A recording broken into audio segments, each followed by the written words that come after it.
जय सिया राम, जय हनुमान। स्वागत है आपका आपके अपने श्री राम जी के YouTube चैनल साधना मार्ग में।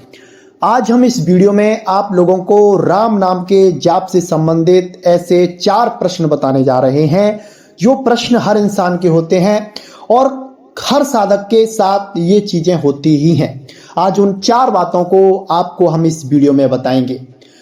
ये वीडियो आप लोगों के लिए बहुत ही खास और बहुत ही जानकारी लेने के योग्य है, क्योंकि इस जानकारी से आपकी बहुत सारी जो भ्रमात्मक स्थितियां हैं वो दूर हो जाएंगी। जो सबसे पहला प्रश्न है वह यह है कि बहुत से साधक हमसे कहते हैं कि गुरुजी जैसे ही हम मंत्र जाप करते हैं हमें नींद आना शुरू हो जाती है। ऐसा क्यों होता है?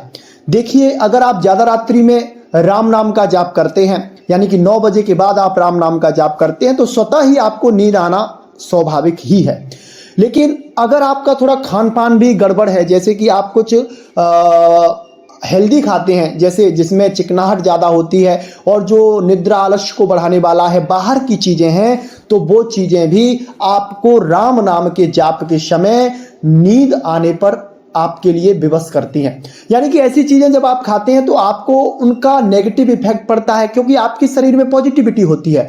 जब वो चीजें आपके शरीर से मिलती हैं, जुड़ती हैं, तो उनमें एक रिफ्लेक्शन होता है। जो पॉजिटिविटी होती है वो नेगेटिविटी में मिल जाती है, नेगेटिविटी पॉजिटिविटी में मिल जाती है, तो उससे आलस्य बनता है, नींद आती है, ऐसी सारी बातें होने लगती हैं। तो आप जब जाप करें उससे पहले कोशिश करें कि आप कुछ ना खाएं, खाली पेट हो सके जितना जाप करें वो बहुत अच्छा रहेगा। यानी कि उस समय तक बस आप जल ले सकते हैं, थोड़ा जल के बाद आप अन्य चीजें ना लें, अन्न तो बिल्कुल ही नहीं लेना है। तो आपकी जो नींद आने की समस्या होगी वो दूर हो जाएगी। फिर भी वो दूर नहीं होती है तो आप अपने पास में एक जल का लोटा रखें, उससे जैसे ही नींद आए तो थोड़ा अपनी आंखों पे छींटे मारकर दोबारा से जाप करना शुरू कर दें।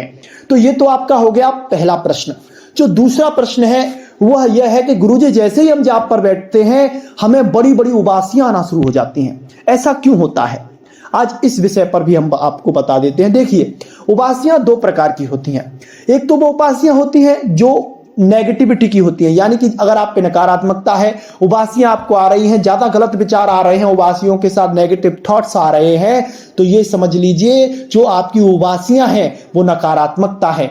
और लेकिन जब आप जाप पर बैठ रहे हैं, लंबी लंबी उबासियां आ रही हैं, उबासियों के साथ आपके नेत्रों से ठंडे ठंडे आंसू निकल रहे हैं, तो ये पॉजिटिविटी का साइन है। यानी कि आपके साथ कोई ऐसी शक्ति कांटेक्ट में है, जुड़ गई है, उसकी कृपा आपको प्राप्त हो गई है, जिससे कि वो आपके जाप के समय आपके साथ रह रही है। और थोड़ा आपका ऑरा भी मलिन होता है, आपकी गंदगी भी होती है, तो वह जमाइयों के माध्यम से बाहर निकल जाती है।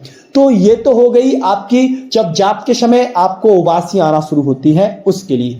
जो तीसरा प्रश्न होता है वह यह होता है कि गुरुजी जैसे ही हम जाप पर बैठते हैं वैसे ही हमें उल्टियां आना शुरू हो जाती हैं। यानी कि बहुत से साधक ऐसे होते हैं जिन पर कोई नकारात्मक शक्ति होती है, यानी कि भूत प्रेत, कोई गंदी शक्ति, शमशानी क्रिया, या फिर कुछ ऐसी नकारात्मकता उनके अंदर होती है जिस नकारात्मकता की वजह से उनको उल्टियां आती हैं, या फिर उनको पितृदोष होता है। 100% पितृदोष होता है। जिनको उल्टियां जाप के समय आती हैं, पूजा पाठ के समय आती हैं, तो उन पे पितृदोष 100% होता है। तो आपको अगर ऐसे आपके साथ हो रहा है तो आप पितृदोष की जांच करवा लें और उसका निवारण करवा लें। और जो डकार आना है और जो उल्टी आना है वो आपकी जाप की निरंतरता से स्वतः ही समय आने पर बंद हो जाती हैं।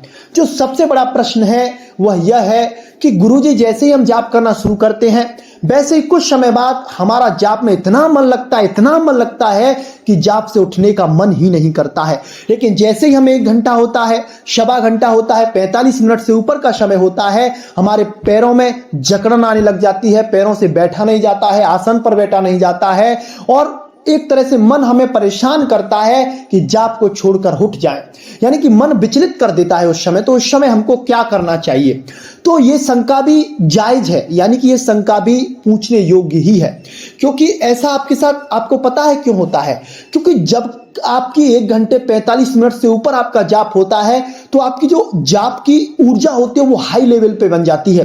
यानी कि आपके सारे चक्रों में वो ऊर्जा घूमने लग जाती है। वह ऊर्जा आपके मूलाधार से उठकर आज्ञा चक्र तक पहुंचती है, नाभि कुंड पर आती है, और ये सारी जो ऊर्जा है आपको एक जगह एकत्रित होके आपको शरीर में, आपके पैरों में जकड़न जैसी स्थिति आपके बना देती है, तो ये ऊर्जा आपके शरीर में संवहन हो रही है, यानी कि आपके शरीर में संचारित हो रही है। जैसे ही वो ऊर्जा आपके शरीर में संचारित हो जाती है, आपके शरीर में फैल जाती है, रग रग में भर जाती है, तो धीरे धीरे आपका जो पैर थे वो शून्य अवस्था को प्राप्त होते हैं, आपका शरीर ठंडा पड़ने लग जाता है, बाहर की आवाजें सुनाई नहीं देती हैं और आपको अंदर में आपके जाप के अनुभव होने लगते हैं। कभी कभी जाप चलने लगता है, कभी कभी मंत्र होने लगता है, कभी कभी इष्ट दर्शन होते हैं, कभी कभी इष्ट की तस्वीरें दिखाई देती हैं।